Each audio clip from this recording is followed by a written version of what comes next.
So let me click my record button, and today is a programming lecture. So we're going to learn how to do conditionals to test whether one thing is true or another thing is true, do one thing or another in Python. And then I will also show you how to draw more complicated things with the turtle library. So we can draw shapes that are all filled in more than just a single line. That's a bit cooler, I would say. So yeah, that is where we're going. That's what we're doing. And let's start going there. So let me open up idle. I encourage you to do the same. I'll just get us ready for it. I'll have this open and ready to go. I'll have to make a folder for today though. So yeah, our first goal is to figure out how to do conditionals in Python. How does that work? How can I make the equivalent of the if then else block in Scratch? So remember what that looked like, right? A little bit there.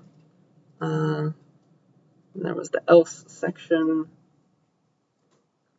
Was the end of it. It's like a weird looking E. So if some Boolean thing, some conditional expression was true, right? This is something, this little pointy piece that could be inserted here, was supposed to give back true or false. And if it were true, if it ends up being true, the code runs the then part, right? This is the then part of the if statement, of the if block. So it'll run all this code if the condition up here was true, right? Otherwise, if that wasn't true, it would run this stuff. Otherwise,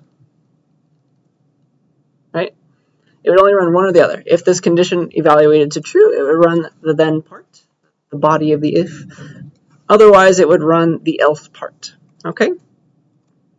And that is something that we need to create now in Python. Let's move it over to Python land. Let's get there, all right? So, yeah, we need something that can give back true or false. In Python, there's a type for that. The type of things that could be true or false, the answer to a question, a yes or no answer, is the bool type. So the bool type, it only has two values in it. It has true and false. So here is true, capital false. What's the type of true, for example? Same with false. They are bools. So this piece of data, this idea of being yes or no, true or false, the type of that is bool, short for Boolean. Okay, so I don't know, we talked about this in terms of clouds, right? The bool cloud only has two things in it. It only has true and false. Capital true, capital false. Okay, and that's a bit different from the int cloud. The int cloud had infinite things in it, right? It had 0, 42, negative 42, just every whole number you could imagine. But the bool type, it only has two values inside of it, true and false. Okay? So yeah, we're going to use that. We're going to create things that give back bools. And we'll use that to drive our execution. All right? So, just like in Scratch, we can use true or false to control the execution. Do one thing if your result is true, or do another thing if it's false. Okay? Or maybe do nothing at all if it's false. Something like that. So yeah, just having bools now, that's our true or false, that allows us to branch. So we can now ask the question about things, like maybe you have an n variable, n is set to 5 or something that the user types. You can now ask the questions in Python like, hey, is n greater than 7? That's the kind of thing that we're going to eventually learn how to encode in Python. And then maybe if the answer is yes, you want to give back some value or do something, right? But yes in Python is true. So Python, if you ask it, hey, is n greater than 7, it will say true if the answer is yes. That's how it responds. And then if you ask, this is actually false for that n, isn't it? Let's say, is n less than 7? I had the right idea, but the wrong question. So this question would be a yes answer, right? N is less than 7. It's true. If you ask, is n less than 3? If it's 5, no, it's totally not. The answer is no. And so Python will give that back as false. Okay, that's how it works. That's how it rolls. And you can use that question, like you have a bunch of lines up here, and then you eventually can ask the question, Python, hey, is n less than 7? I want to draw greater than. And if the answer is true, you can do one thing. And if it's false, you can do another thing. That's what we're going to learn how to do today. Okay? So yeah, that's one way to do stuff. So here, n equals 7. Or, sorry, n equals 5. Excuse me. So n is 5. You can ask in Python, you can just be like, hey, is n less than 7? And it gives you back true. This is the REPL I'm working in right now, so it immediately prints the answer. Then I can ask, hey, is n less than 3? And it says no, false. So it tests the current value of the n variable. Does that make sense to everybody? Any questions about that? So that's one way to ask a question to Python. You give it one of these operators like less than. You can also, if you wanted to, you can store a boolean in a variable. A bool in a variable. That's totally fine. It's just like anything else. You could say b equals true. That's totally fine. And that will make a b variable for you that holds the result true. That is not a problem. B equals true. B, yeah, it holds true. That's kind of fun. So you can package up stuff in a big variable if you need some complicated yes or no answer. Any questions about that before I move on? So eventually, we're going to use those yes or no answers, those trues and falses, to drive our execution of our program, to go one way or another in code. That lets us branch.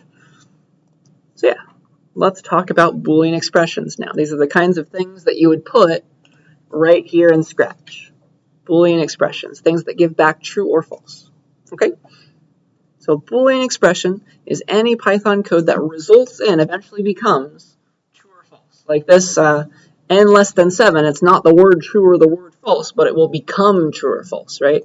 When Python evaluates it, when it figures out, it runs that code and figures out yes or no, true or false. Okay?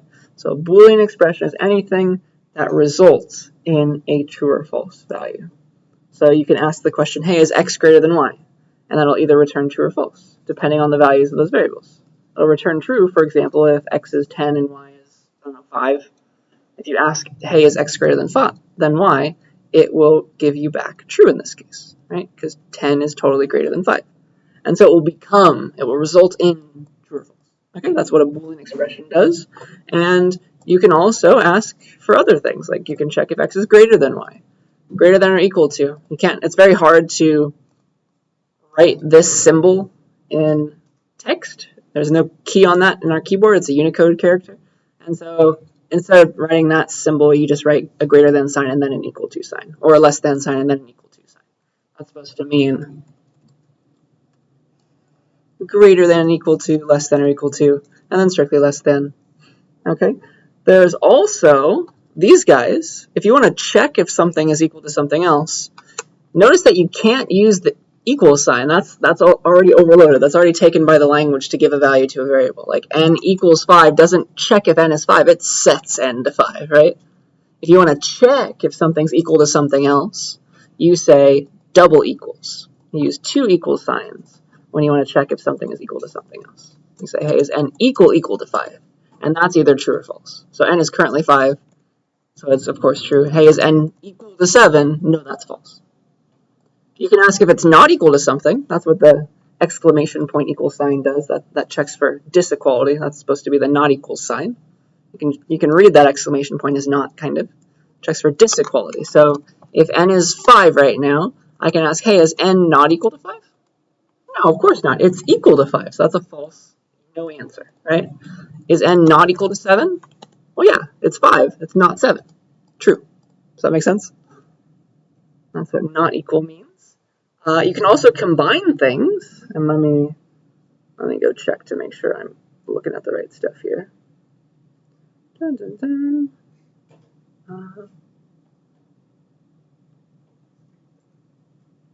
You can also combine stuff with and or not. We've used those before. So you can check, hey, like, I don't know, if you're writing a program to determine if somebody can go ride an amusement park ride, you can check, hey, is the user's age, or is the writer's age greater than 12, and, you just spell it out, and is their height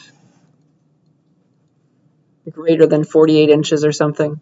Like, you can combine these two ideas, like make sure this is true and this is true with our Boolean combinator. So you know what AND does. We've looked at the truth table for that. And an OR, and then also NOT to negate stuff. Okay? So like is, I don't know, 3 less than 4 and 7 less than 8? Yeah, those are both true. But is 3 greater than 4 and 7 less than 8? No, only one side's true, so their AND is false. But their OR would have been true. Remember that true ORed false is true. Only false ORed with false gives back false. Then you can use not, like not true becomes false, not false becomes true. It flips it. Remember all those? That'll be useful in your programs. So yeah, and for example, remember the truth table, among other things. So if x and with y, if x is true, y is true, the and is true. In every other case, though, it's false. False, false. Because they have to both be true, right? Any questions about any of that? How you can combine stuff? So let's just, for posterity, because I can't give you my REPL, I will make a new file and talk about, just write down some of the things I typed into the REPL. I'll call it bools.py. It looks like we're lecture 18. So in that case, I'll make a folder for that.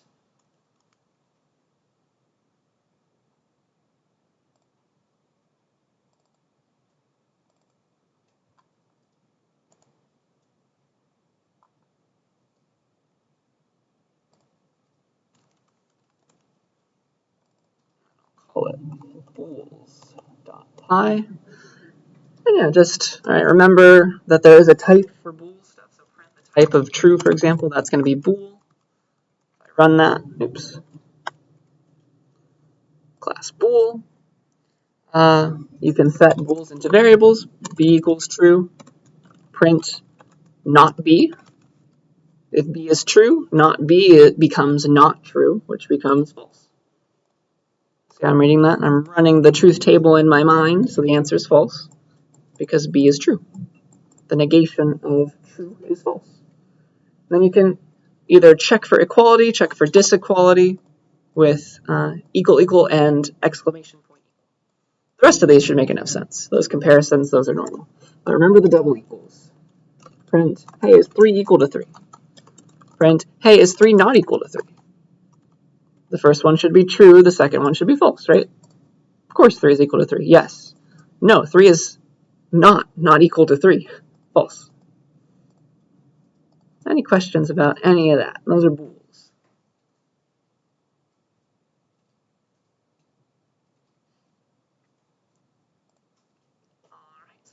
So with that in mind, here is my question for you. Please get together in breakout rooms. We'll go to the by clicker page on the class website as well. Boop. And enter in your answer once you have agreed upon one. But here's your question. Which comparison is true when x holds one of the blue numbers and false otherwise? So say, I don't know what x is. We're not sure, like we got it from the user. We want to know, we want to ask the question, hey, is x one of these numbers? Is it 4 through 8 or 13 through 15? Which of these expressions, and one of those is the answer, which of those is going to return true, give back true only when x is one of these numbers, one of the blue numbers, and false for any others? Like if x was 11, it says false. But if x was 7, this gives true. Does that make sense, the question? It only gives back true if x is exactly one of the blue numbers, false otherwise. Any questions about the question? Yeah, so go get into peer instruction groups, help each other, and see if you can determine which of these statements, which of these Python Boolean expressions will give back true exactly when x is a blue number. It's within those ranges.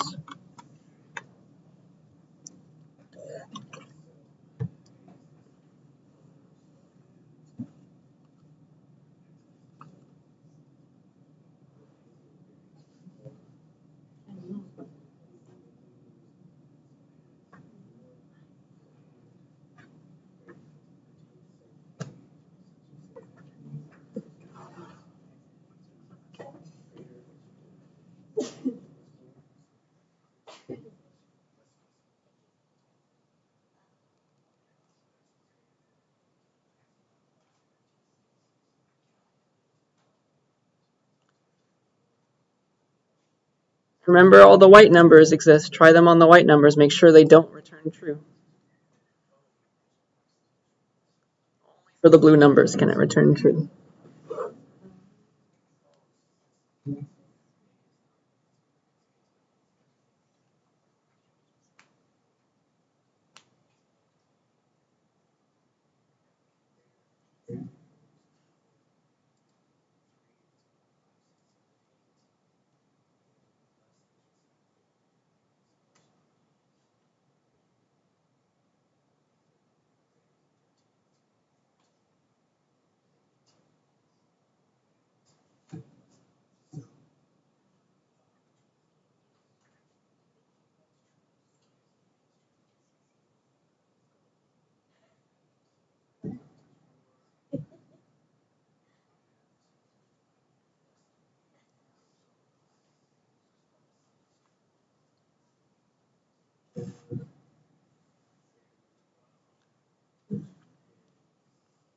Remember, you also have Python in front of you if you want to check your answer.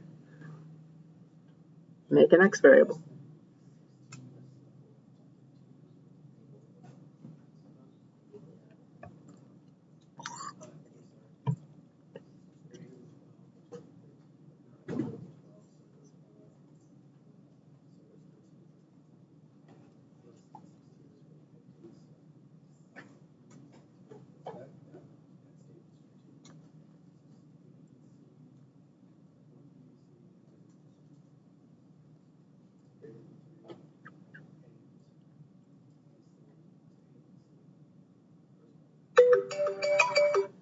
All right, that's my timer. So take a few more seconds to get your answers and your best guess on the website if you didn't get an answer in time.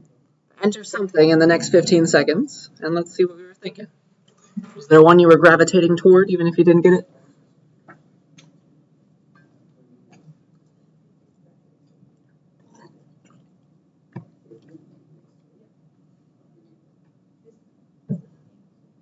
All right, let's take a look at our answers.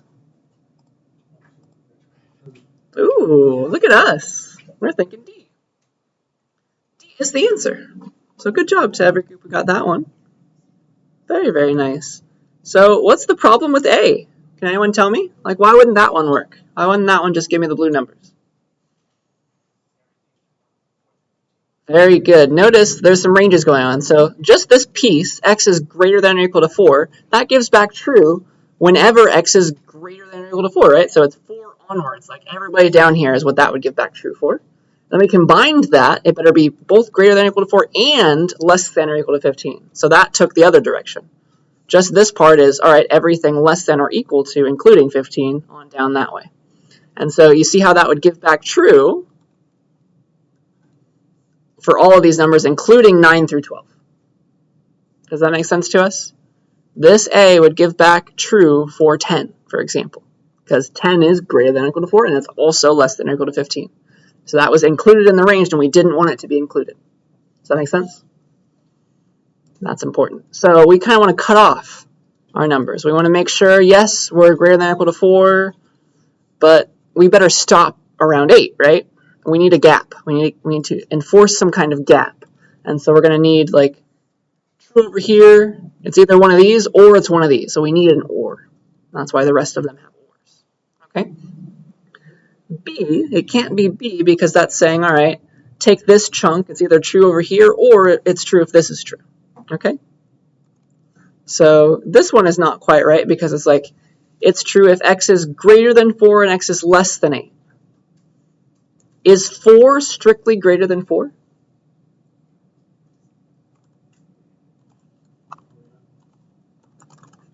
No. It's greater than or equal to 4. It's not strictly greater than 4. So it wouldn't be included.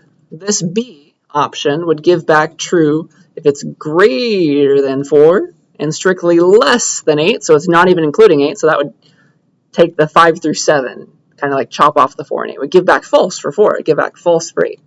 And then you OR that with greater than 13 and less than 15. So strictly greater than 13, strictly less than 15 picks out that range. Does that make sense to everyone? Why it's doing that? That's the range that it's picking out. That's, again, not what we want. So let's try C.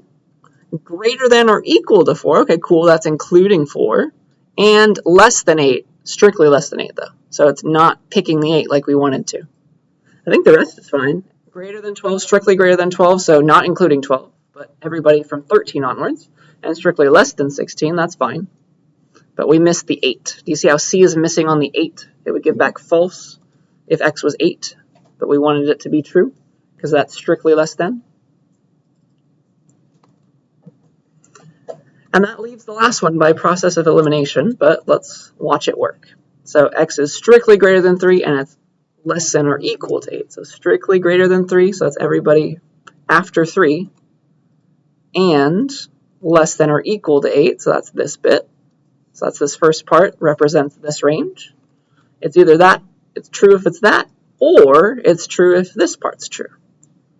Greater than or equal to 13, so including 13, and strictly less than 16, so not including 16, everybody before it. So that's the range that it's picking at, and that's the proper one. And that's why D is the answer. And so, yeah, I encourage you to play around with this. Like, try all these, pick some random numbers, put them in X, and like, say if it returns true when X is set to 5, when X is set to 9, or 10, or 15. All those numbers. That's one way to check your answer. Are there any questions about why D is the right answer? Did that explanation make sense? All right, that's a very common thing to want to do. Like, I want to only allow the user to type numbers in this range or in this range. I want to skip something in between. And so there's going to be a combination of ands and ors. Ands to create a connected range, and then ors to combine two ranges that are disconnected. Okay? So that's the idea there. Yeah, all right. If we're good with that, we know how to make conditions that actually check non-trivial things. So I think we're ready for not if-then-else blocks, but if-then-else statements in Python. That's what they're called. They're called statements. So let's talk about those. If statements. An if statement in Python, it tests your condition, sees if it was true, and if it was true, any indented code gets executed. So let me draw for you what a Python if statement looks like. This is just an if-then block. There is no else part. This one doesn't have an else. I'll show you the one with an else on the next slide. So you say if, you type if, and then you give a condition right here. You give a condition. Then you put a colon, and then you tab over, which is weird. You use white space in Python a lot. So this is, you tab over, type a few spaces or something, and then everything that you've tabbed over, you can write as many lines as you want, and that's the code that gets executed when the condition is true.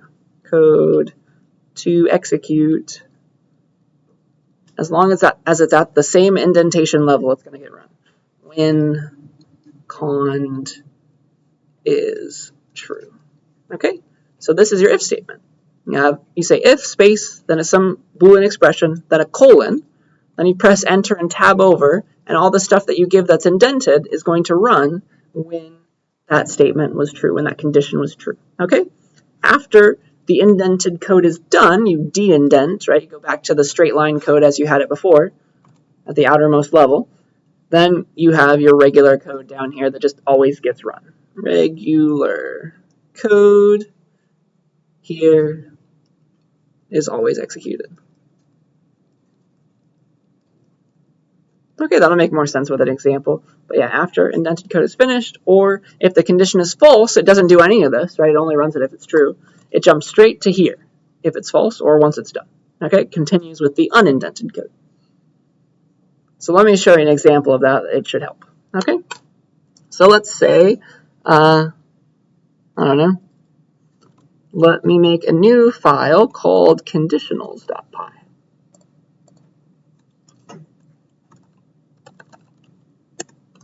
And here's what I'll do. I'll set x to 7, or no, let's set x to 15 or something, or 42, whatever our favorite number is. And then here's my if statement.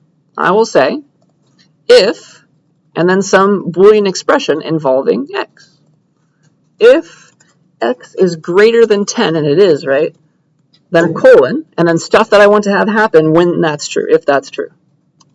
Actually, pressing enter in idle automatically tabs over for me. It's very nice. So I can print, be like, all right, if I'm here, then x must be greater than 10. X is greater than 10. Yay. I can do whatever I want. I can add more lines, make x plus 1. I can print x again, blah, blah, blah. That's an if statement. It's only going to run if x is greater than 10. All these indented lines, they're only going to run when x is greater than 10. Does that make sense? That's what the if statement does. And then once you de-indent and you do stuff down here, that's just normal code again. This is going to run after the if statement either ran its body or didn't. Ran what was inside or didn't. So this line always gets executed. And you can just do whatever you want again, as you know how to do. Okay? But the new thing is, this is only going to run this code in here if x is greater than 10, if this gives back true. And it does, because 42 is greater than 10. So it runs all those lines, and then it runs the rest of the code. Okay? Any questions about that? So it only ran that middle part, the inner portion of the if x was greater than 10, if the condition became true. So if I make x 7, 7 is not greater than 10, right? Watch what happens now. It's going to skip over all of these lines because this was false. It's only if x is greater than 10 does it run these lines. It's not greater than 10, so it skips all of them and goes and continues with the rest of the code. Just those things down there. Okay? So those are the two ways that if statements might run. They're either going to run or they're not going to run, right? Depending on the condition inside. Any questions about that?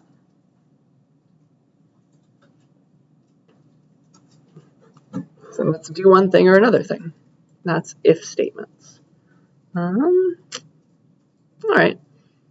Let me show you the equivalent of an if-then-else block in Python. It's an if-else statement. Okay?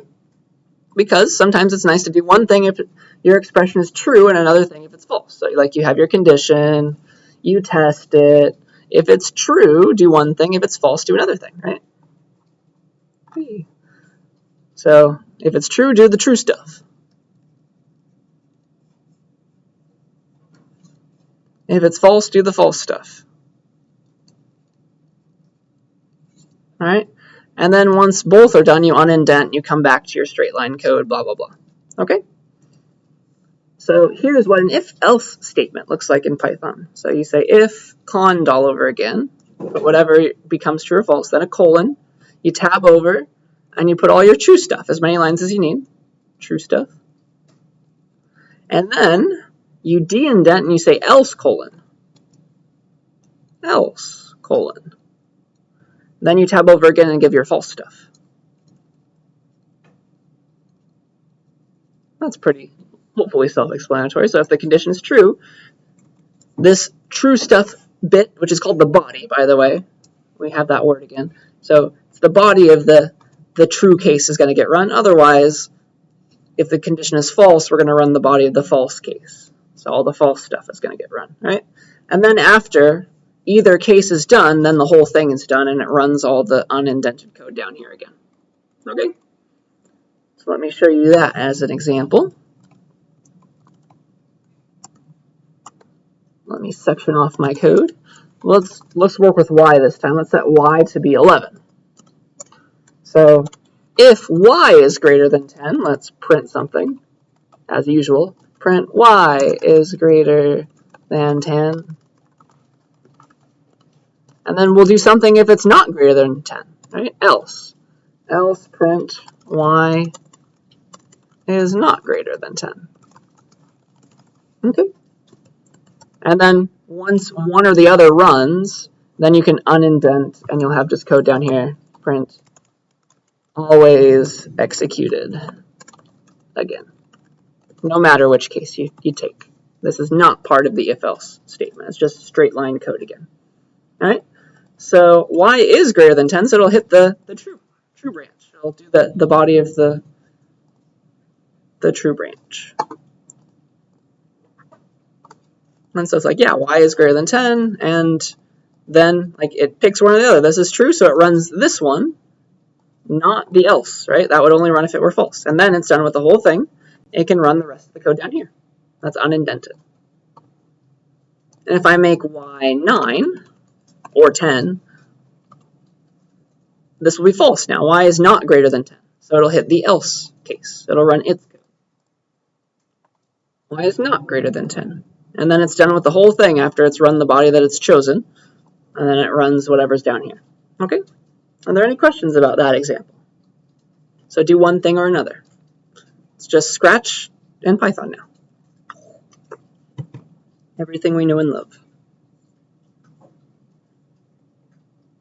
I do have one cool thing for you, though. One cool thing that's not part of Scratch. It's called an if-elif else statement. Woohoo. You can put something in between if and else. And this is useful when you have multiple conditions that you want to check. And I'll give you a very good real-world example. All right? This is for when your conditions get very messy and you need multiple if-elses.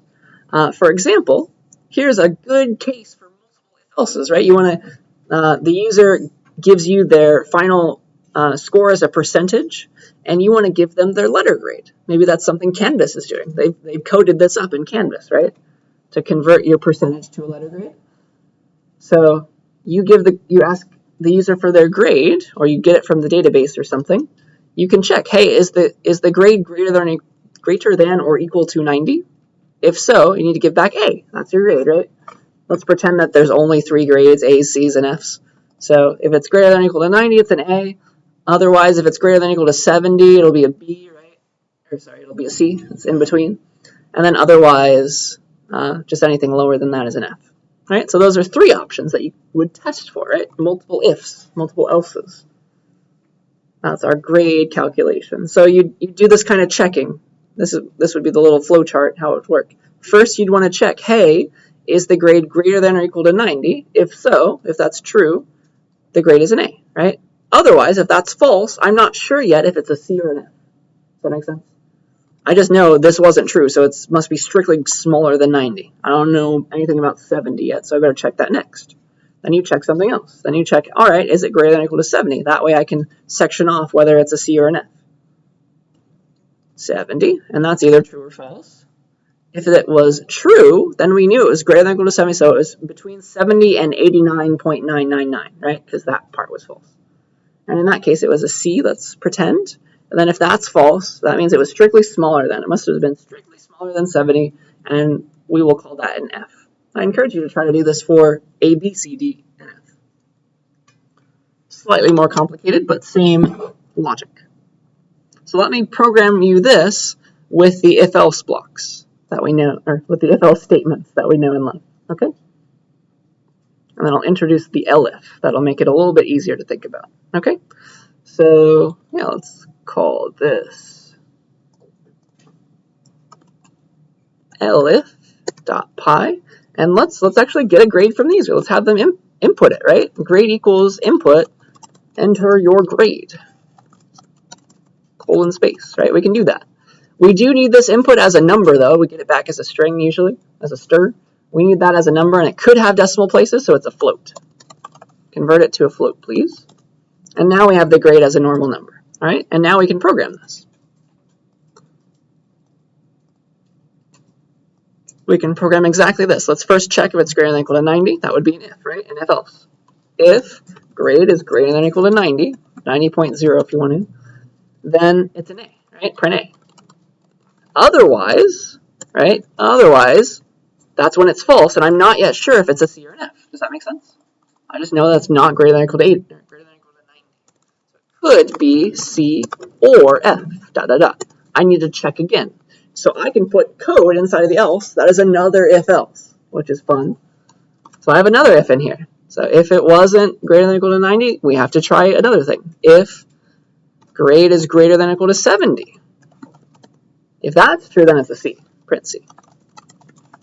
Otherwise, if that even wasn't true, then I know it's an F. Okay? Do you see how you have to split? You have options still in the else case. And that's going to work. That'll work just fine. Enter your grade, 99.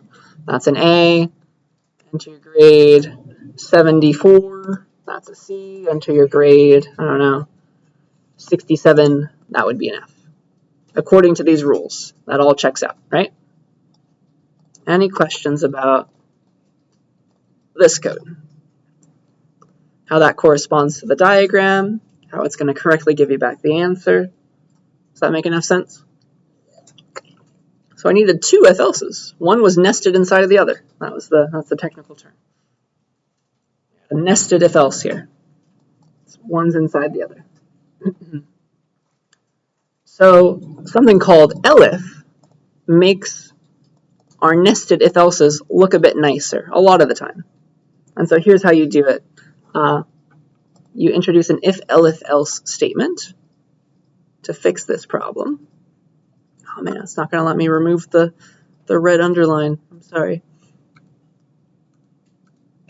An elif stands for else if. It's like a combination of an else and an if at the same time.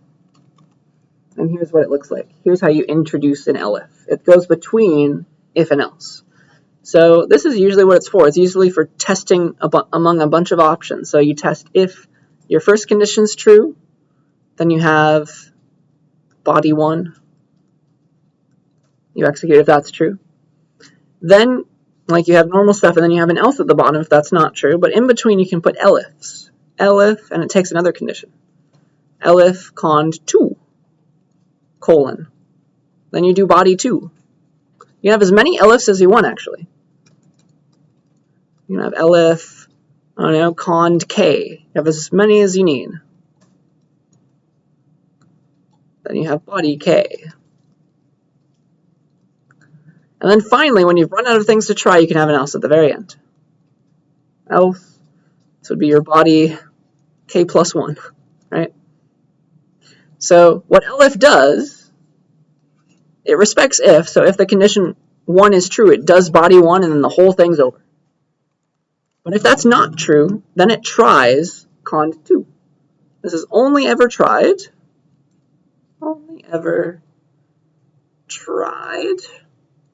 if cond 1 fails, if it's false.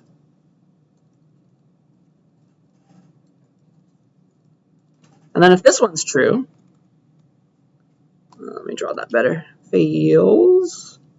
And then if this one's true, it runs the body 2, and then the whole thing's done. It found 1 to execute. It's only going to execute 1 body. If that's not true, and none of the ones before are true, it tries cond k. If that one's true, it runs body k. And then the whole if, else, blah, blah, blah is complete. It runs the rest of the code. If none of those conditions are true, it never runs any body, and it hits the else. Then it finally runs the last one. This only runs if every condition is false. Okay? You only get there if everybody's false. Are there any questions about that syntax? I'm going to transform my previous example into elif land, and that should help.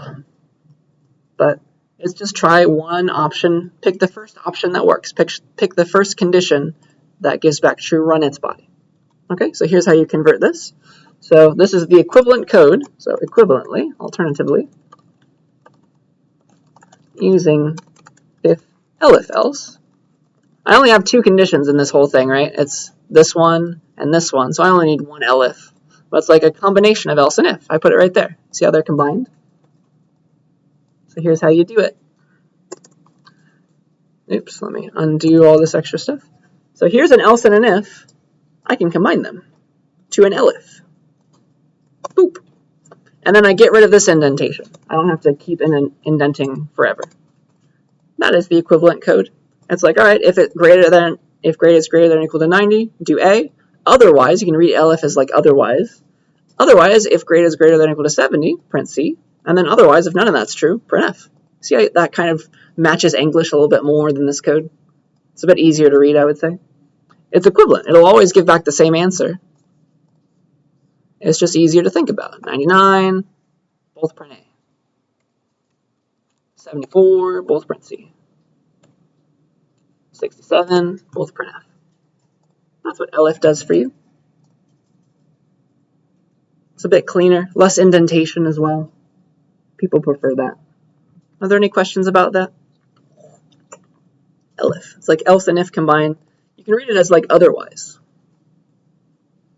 Read it as the word otherwise. Otherwise, try this. Otherwise, try that. Maybe we can write that here.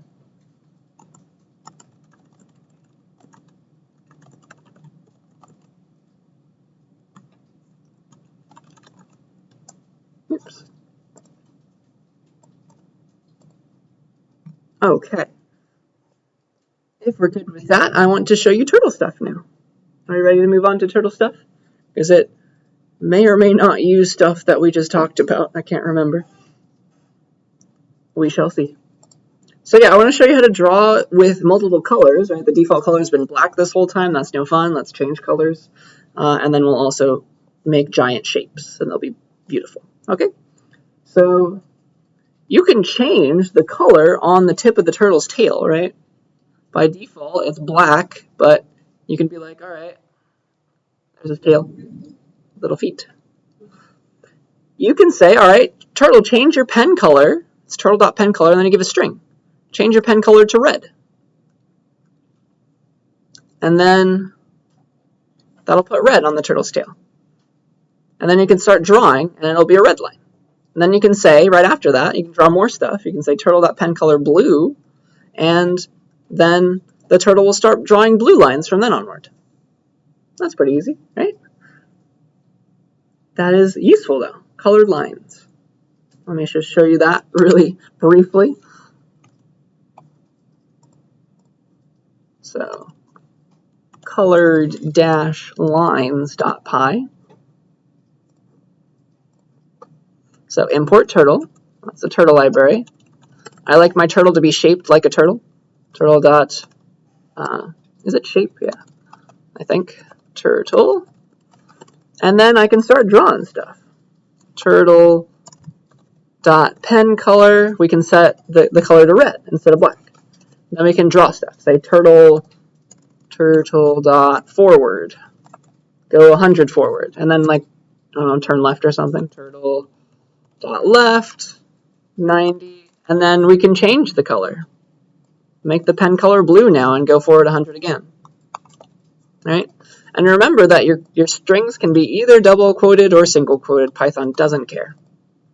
So this should draw like the first part of a square. Whee. And so the bottom part, the turtle starts in the middle facing east. We changed the pen color to red before we moved the turtle. And so we drew a red line. Then we turned him left. We changed our pen color to blue. And then he went forward by 100 again. But this time, of course, blue ink was on his tail. Any questions about that? So that's just a new library function. Useful to know.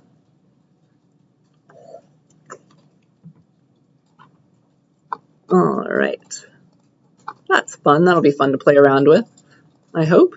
And then let's talk about filling in shapes now. We've just been making lines so far. Let's talk about how to fill in your lines. So draw a square that's blue and also filled blue. Yeah, something like that. In addition to a pen color, there's a fill color. You can change that. Turtle.fill color, you can set it to green. I think by default it might be, it's either black or white, I can't remember. It doesn't really matter because you're just going to change it anyways. So turtle.fill color, you can set that to something, some color, and then you can draw a shape. You can draw a shape and it will fill in with green if you tell it that I'm about to draw a shape, okay? The turtle's not sure like when a shape begins and a shape ends because maybe you're off by a little bit and you didn't really close it off. You just got to tell him, all right, begin fill. All right, you say turtle.begin fill, and that tells the turtle like, okay, fill in the next shape that I draw. And then you can start moving the turtle around. Start drawing your box with a green fill color. Start moving around. Draw whatever you need to draw and get them back to the starting point, hopefully. And then once you're done drawing that complicated thing, you say end fill. And then the turtle says, okay, I see you have just completed a shape. I will fill it in with your fill color now. So you just say begin and end fill. You just wrap those around every shape that you draw. It'll fill in with a color. Okay? So let me show you that. Filled shapes. I'll copy a little bit of this first.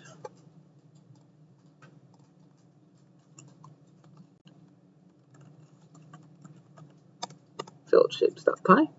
And so, yeah, let's set the fill color to green or something. Turtle.fill color green. And then we say, all right, Turtle, I'm about to draw stuff. Start filling, please. And that is turtle.begin fill. Begin underscore fill. And then you draw whatever you want to draw. Maybe you can draw a box, right? Red, maybe they can have multiple corners. So the first corner is red, the next corner is blue, then do it all over again. The corner after that's red again, and then the corner after that's blue again. And this will be a, I guess you don't need this last turn left. This will be a box with some weird lines, right? And then you say stop filling.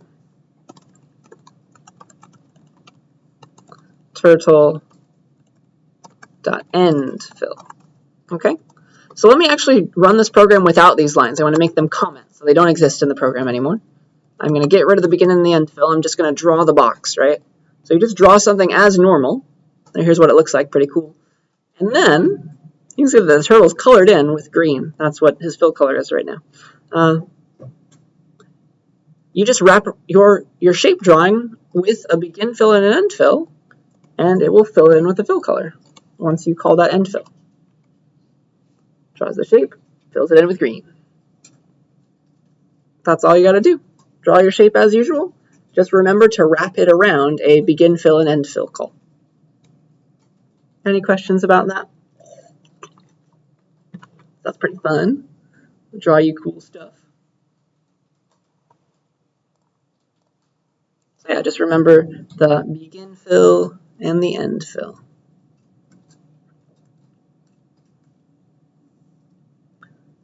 All right. Second to last real slide of the day. Let me talk to you about the random library in Python.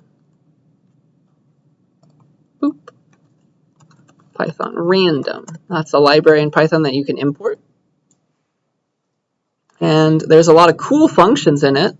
The one that we're going to care the most about is random.randint. That gives you back a random number between the two numbers that you give. So you can ask for a random number between 1 and 100. You say randint 1, 100. And it'll be different every time because it's supposed to be random, right? So yeah, let me show you that really quick. So just the random library, you can ask for something. Remember to import random.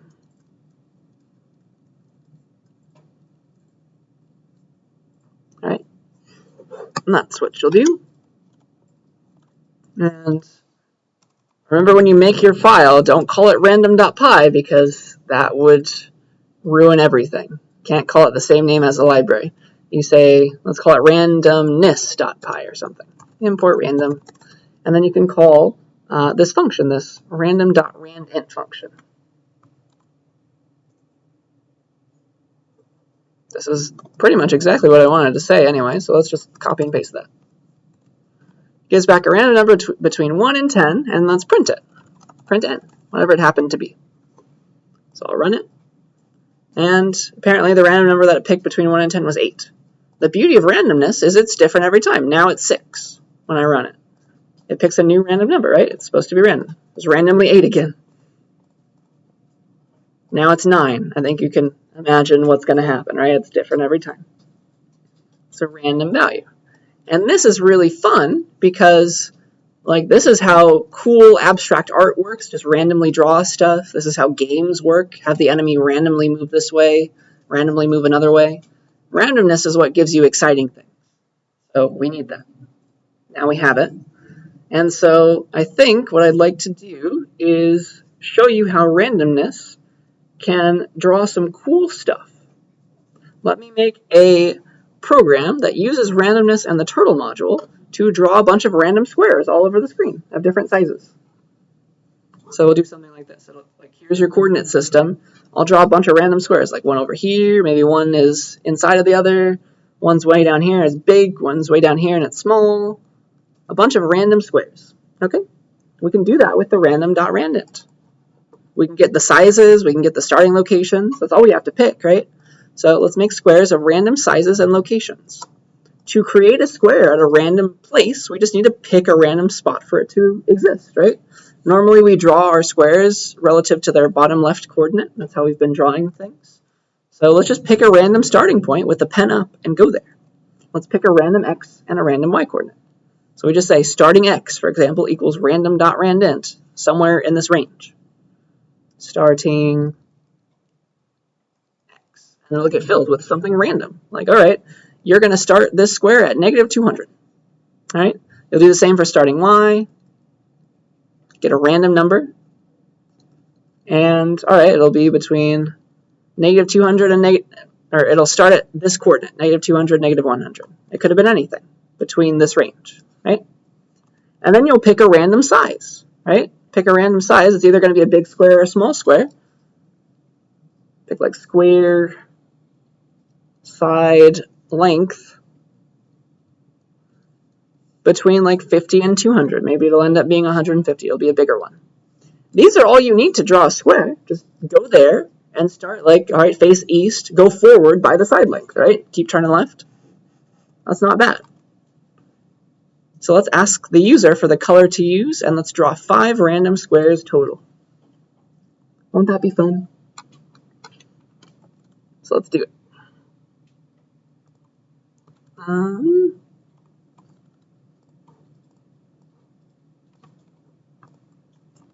I'll steal a lot of this filled shapes code, I think. So I'll call it random squares.py.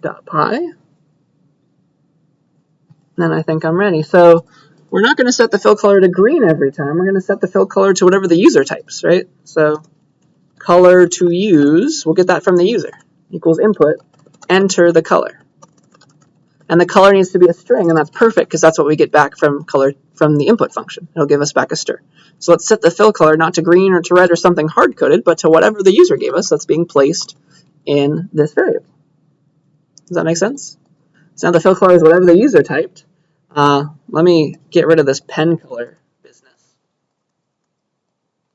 Then let's draw our square, right? This is just a square of, I don't know, side length 100, right? That's not good enough for us. We need a random square. So here's a random square. We need to pick a starting x coordinate for that square. So here's the starting x coordinate. Let's say it's some random number between this range. Let's do the same for starting y. Yeah? And then let's also do a square side length. I think I actually have that here. Square side length can be that. And so this is all we need to draw a square, right? If the square starts here, this will be like the bottom left of the square. Let's just tell the turtle to go there. Turtle.up, turtle.goto, starting x, starting y, whatever those are, they're random. Turtle.down. So now he's ready to draw. That's going to the random starting point. Random starting point. And then we want to draw a square right there with the correct size. Draw a square there with the correct random size. And so this is a square that's 100 width, right? 100 by 100 by 100 by 100. No, I picked a random side length that's right here in this variable. So that's going to get replaced. Replaces all the 100. So this is the side length I want to use. Does that make sense? I just used the variable now. That's how we draw a random square at a random location. Whatever color the user gave us. So I don't know. Enter the color, red. Oops, I forgot to import the random module, sorry. Gonna need that. All right, enter the color, red. Let's try and keep these all in the same window so you can watch it happen. Then the turtle's gonna pick a random spot, set the fill color, and move. Whee! He's way down there. He drew a random square way down there. Can't even see it. There. Isn't that fun? Maybe I should have a bigger monitor if I use between negative 300 and 300. Maybe we can use negative 200 and 200. I don't know. That's enough for my small screen. But if I run it again, I can pick another color. I can say blue this time, and then I'll go to a random spot and draw a random size square. It'll be different every time, different size every time. Maybe this time it can be green. That's a bigger square. So random starting x, random starting y, random side length. This is how I use those variables to go and draw a square there. Does that make sense? That's pretty fun. So if I want to draw 5 random squares, then I just need to repeat that code 5 times. Right? Here is time 1. Let's do it 5 more times. There's one square, another square, another square, another square, another square. I lost count.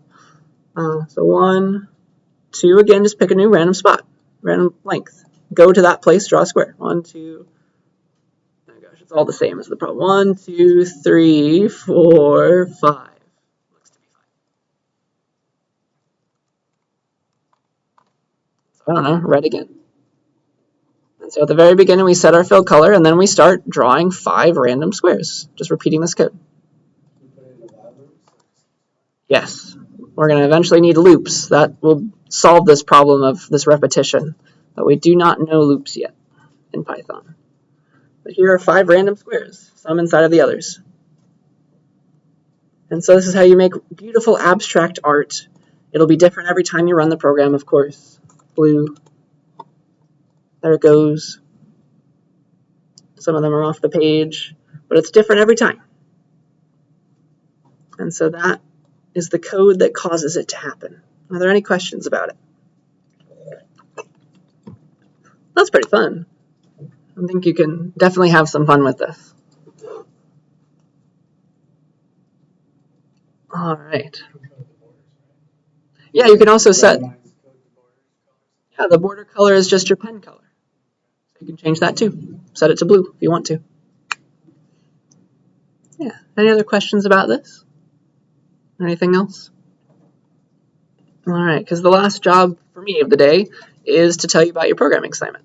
So I don't know if you've seen this old weird YouTube video about green not being a creative color, but feel free to watch it. It's a very trippy video. But that is going to be the premise of this next programming assignment. It'll be due week 12. And the idea is you're going to do something very similar to what I just did. You're going to draw a bunch of not random squares, but a bunch of random triangles. And you're going to ask the user for what color you want them to be, just like I was doing. So you'll steal a lot of my code. You're welcome. I'm giving it to you. But instead of drawing squares, you're going to draw a bunch of random triangles, right? So you're going to use the turtle and random module to draw 10 triangles, 10 total, random size and location. You can draw whatever kind of triangle is easiest for you. Equilateral triangle is one I did in class. You can steal that code. The one thing you must do, though, is you have to ask the user what color to use as the fill color, and you have to set it most of the time. So you let the user choose the color most of the time. This is me forcing you to use a conditional, right? You set the fill color to whatever the user asks you to use, except when they ask you to use green, okay? Because apparently green is not a creative color. And so if the user says, I want to use green, you have to disobey the user. You have to pick some other color, make it red or something, hard code it to be red if it's green, something like that. Does that make sense? So if the user asks for green, you have to pick something else that's not green. You can never let the fill color be green, which is going to require an if statement. Does that make sense? You have to check, hey, did the user just type green? If so, let's change that from green to something else, and then set the fill color to that. Okay? So yeah, 10 random triangles, random size and location, to be whatever color the user asks you to use, except when they ask for green. Make it some other color. Make it red. Make it pink. Okay? Any questions about that? So take my code, add an if statement. That's what needs to happen there. How do you check for equality? Figure out which operator, which conditional operator is going to give you that. Okay? But yeah, you can use a lot of my code. I think, yeah, that's all I want to talk about. Again, as usual, record a video, show me your code, show me it working, try green, try some other color other than green, make sure that it works in both cases, all that kind of stuff. Okay?